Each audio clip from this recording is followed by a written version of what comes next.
Pagkatapos ng mga senador, sunod namang ipoproklama ng COMELEC ang mga nanalong party list group sa eleksyon 2025. Bukas ilalabas ang listahan at kung ilan ang nakalaang pwesto sa kanila sa Kamara. Nakatutok si Darlene Cai.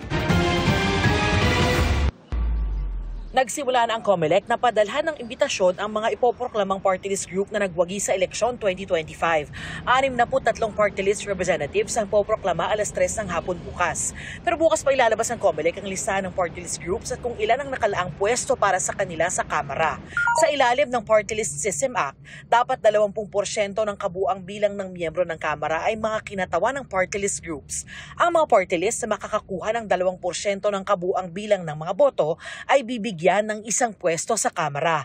Madaragdagan ang bilang ng pwestong ibibigay kada partido, organisasyon o koalisyon kapag nakakuha sila ng mahigit sa 2% ng kabuang boto.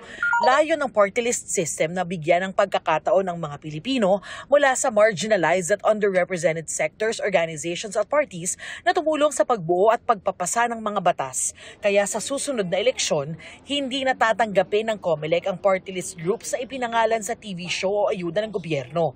Nandiyan na po kasi may mga pangalan na gamit yung mga sikat ng telenovela o kaya naman yung mga sikat na ayuda ng pamahalaan. Sa mga susunod pong pagpapa-accredit, hindi na po natin papayagan yan. Mas maganda po nakabase ang pangalan nila sa advokasya.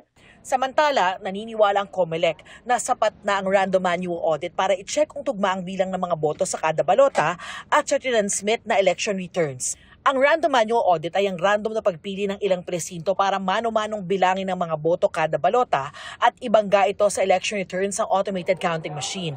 Yan ay bilang tugon sa hinihiling ng kampo ni Pastor Apollo Kibuloy ng manual recount ng lahat ng boto para sa pagkasenador. Wala po kasi tayo, Sir Oli, na budget para dyan sa mga pagbibilang na ganyan. Kapag kasi nag-manual count, Sir Oli, sa isang automated election, hindi po siya full automation. Kung sa pagbibigyan po natin sila, sino po magbibilang?